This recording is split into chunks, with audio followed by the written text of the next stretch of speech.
Pernah nggak sih kamu mikir setelah liburan yang seru banget gitu ya, Mm-mm. pas ditanya orang, gimana liburannya? Yang paling kamu ingat itu cuma satu atau dua momen paling heboh. Atau malah yang paling nyebelin. Nah itu dia. Atau sebaliknya, cuma satu kejadian paling nyebelin padahal liburannya seminggu penuh, tapi yang nempel di kepala tuh cuma kayak foto-foto singkat itu aja. Kenapa ya bisa begitu?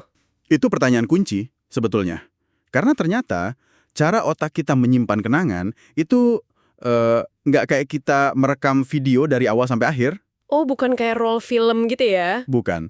Otak kita itu lebih mirip seorang kurator pameran foto. Dia cuma milih beberapa jepretan yang paling berkesan secara emosional, terus ya sisanya dibuang. Kurator memori? Oke, ini menarik. Nah, itu dia yang mau kita bongkar hari ini.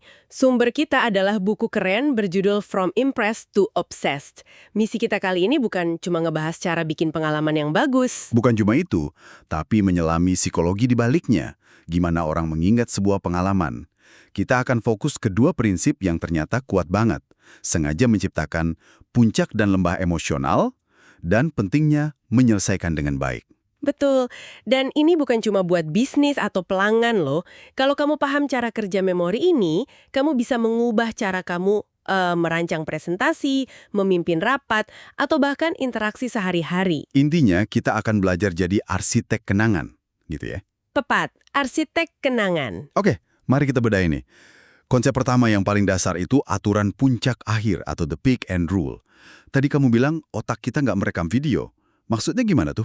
Jadi gini, intinya itu datang dari seorang psikolog hebat, pemenang Nobel, Daniel Kahneman.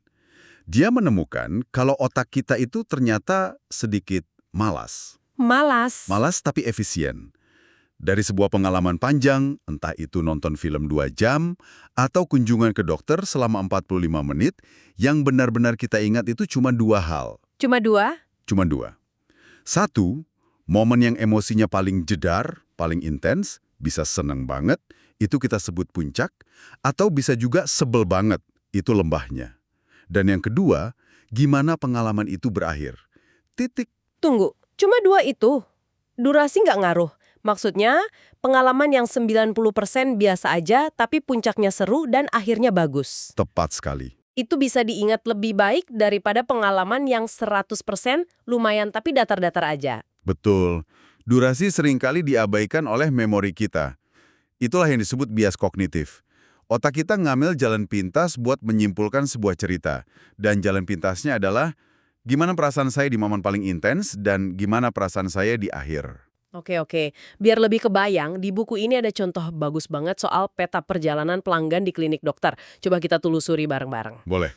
Misal, pertama kamu buat janji temu. Ya, biasa aja kan? Netral. Netral, betul. Terus kamu sampai di klinik, check-in di resepsionis.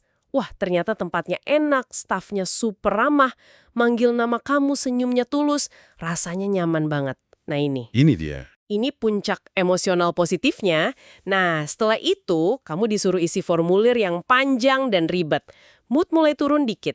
Dan bagian terburuknya datang. Nunggu di ruang tunggu.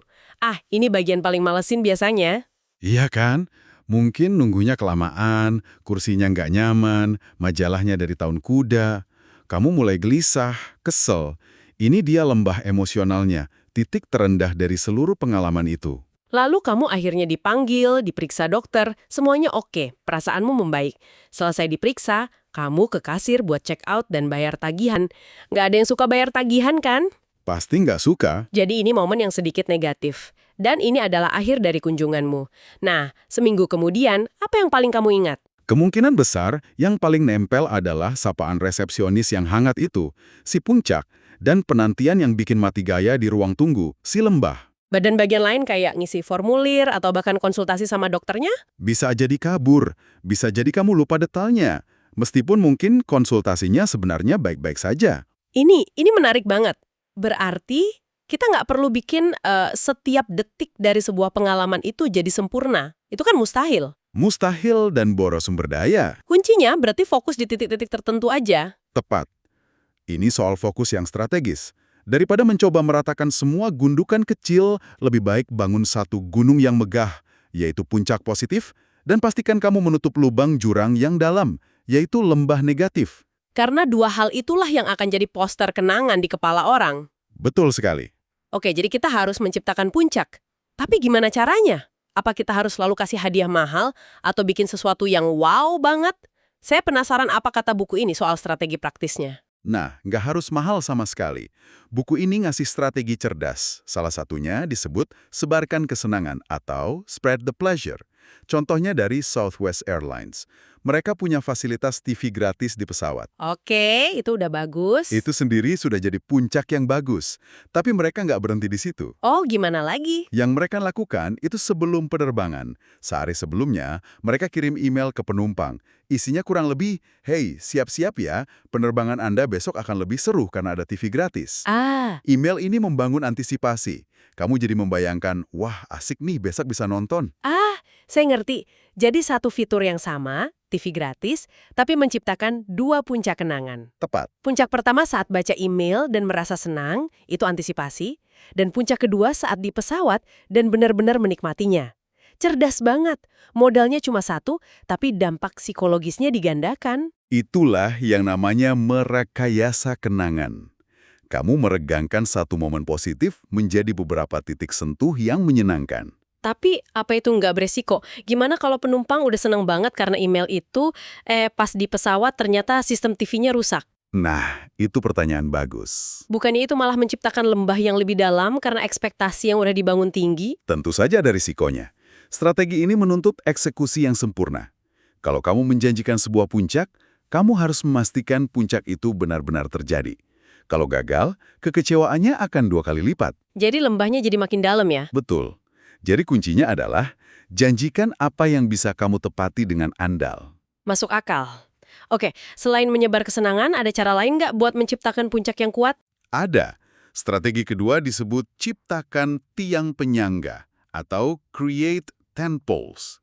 Ini nyambung banget sama konsep psikologi efek halo. Kamu pernah dengar? Pernah, tapi coba jelaskan lagi konteksnya di sini. Efek halo itu bias kognitif, di mana kalau kita suka banget sama satu aspek dari sesuatu, kita cenderung menilai aspek-aspek lainnya jadi lebih baik juga, meskipun nggak ada hubungannya. Oh, oke. Buku ini ngasih contoh dari perusahaan asuransi. Tim riset mereka menemukan hal aneh. Ketika nasabah punya hubungan yang sangat baik dan personal dengan agen mereka, mereka cenderung ngasih rating tinggi untuk semua hal lain, proses klaim, website, bahkan harga premi. Padahal agen itu nggak ngurusin semua itu. Wah, jadi agen yang super ramah itu jadi semacam tiang penyangga ya? Kayak tenda. Kalau tiang utamanya tinggi dan kokoh, seluruh kain tenda jadi ikut terangkat. Persis, tiang itu mengangkat segalanya, menutupi area-area lain yang mungkin biasa-biasa aja. Saya baru sadar, jangan-jangan saya suka sama satu kafe bukan karena kopinya paling enak sedunia, tapi karena baristanya hafal nama dan pesanan saya. Nah, itu contoh sempurna. Satu hal kecil itu ngangkat persepsi saya soal semuanya. Itu dia. Koneksi manusiawi seringkali jadi tiang penyangga yang paling kuat. Kamu nggak perlu sempurna di semua hal, cukup punya 1 atau 2 keunggulan yang luar biasa, yang benar-benar menyentuh emosi, dan itu bisa mengangkat keseluruhan pengalaman. Oke, jadi fokus pada puncak emosi dan hilangkan lembah yang dalam. Itu masuk akal, tapi aturan itu kan namanya puncak akhir. Kita baru bahas bagian puncaknya. Sejujurnya saya selalu merasa aneh, kenapa bagian akhir itu begitu penting? Kenapa kenangan kita tidak mengambil rata-rata dari keseluruhan pengalaman saja? Karena otak kita, sekali lagi, adalah seorang pencerita. Dan dalam setiap cerita, akhir itu punya bobot yang luar biasa. Bener juga. Akhir yang buruk bisa merusak film yang 90% bagus. Sebaliknya, akhir yang memuaskan bisa menyelamatkan cerita yang tadinya biasa aja. Memori kita memberikan bobot lebih pada momen terakhir saat merekapitulasi sebuah peristiwa. Itu yang disebut recency effect. Apa yang terjadi paling akhir terasa paling relevan? Betul. Contoh dari buku yang paling kuat soal ini katanya Alaska Airlines. Mereka bisa 12 tahun berturut-turut jadi maskapai dengan kepuasan pelanggan tertinggi. Dan tebak, salah satu metrik yang skornya paling tinggi konsisten ada di mana? Di mana tuh? Proses turun dari pesawat dan pengambilan bagasi aneh kan? Kenapa justru di situ? Karena itu adalah interaksi terakhir penumpang dengan maskapai. Momen itu penuh kecemasan. Bagasi gue nyampe nggak ya? Rusak nggak ya? Lama nggak ya nunggunya? Iya benar. Maskapai lain sering mengabaikan ini. Tapi Alaska Airlines sangat fokus di sini. Mereka punya jaminan 20 menit kalau bagasi kamu nggak muncul di Korsel dalam 20 menit setelah pesawat parkir di gerbang, kamu dapat kompensasi. Wow, jadi mereka mengubah momen yang penuh kecemasan menjadi momen kepastian dan kelegaan. Tepat. Interaksi terakhir penumpang dengan brand Alaska Airlines adalah perasaan, aman, cepat, janjinya ditepatin. Beda banget ya sama contoh klinik dokter tadi, yang akhirnya justru momen bayar tagihan. Gak enak banget, kontrasnya jelas sekali. Banyak proses bisnis secara alami berakhir di titik yang kurang menyenangkan. Membayar, menyerahkan laporan, rapat evaluasi.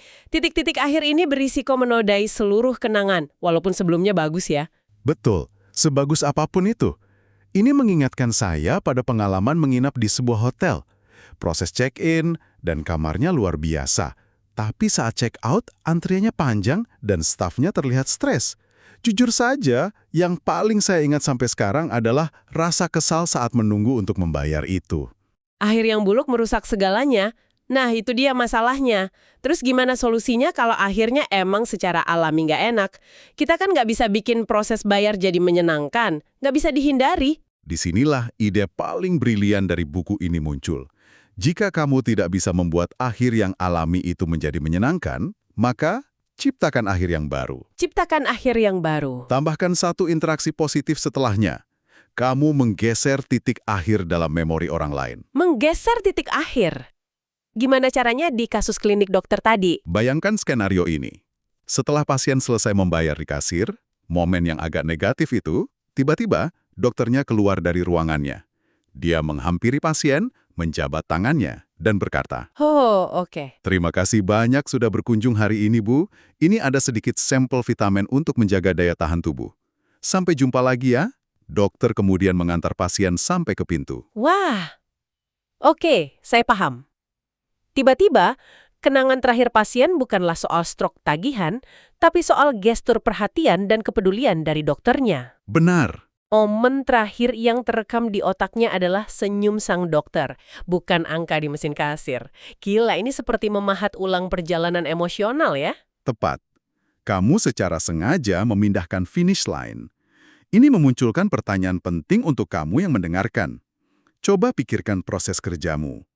Jika akhir alaminya terasa biasa, atau bahkan negatif, misalnya saat menyerahkan hasil proyek, pikirkan cara untuk menambahkan satu sentuhan akhir yang positif setelahnya. Contohnya apa ya?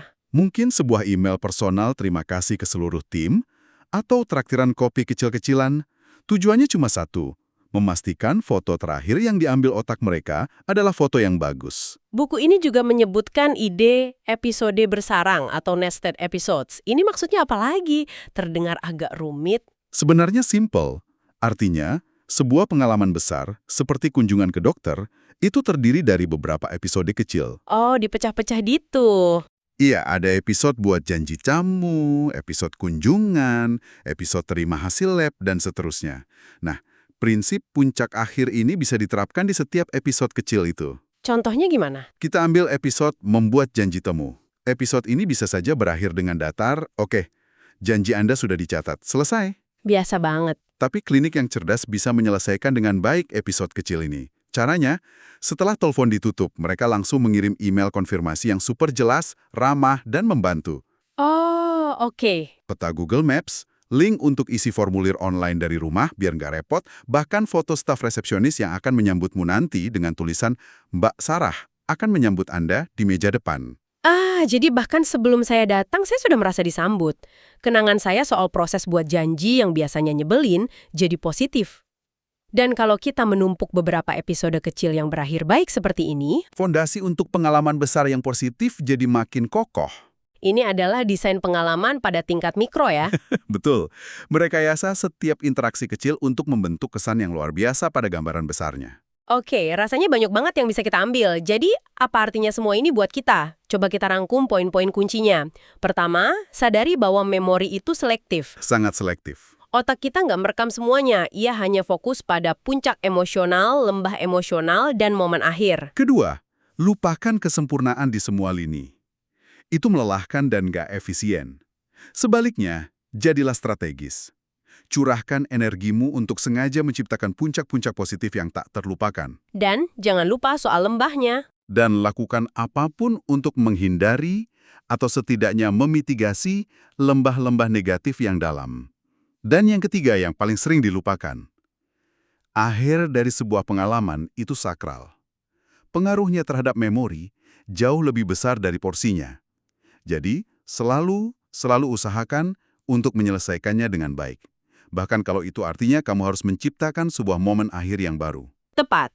Sebagai penutup, kami ingin meninggalkan kamu dengan sebuah pemikiran untuk direnungkan. Buku ini memang banyak membahas pengalaman pelanggan dan karyawan. Tapi prinsip ini berlaku di mana saja.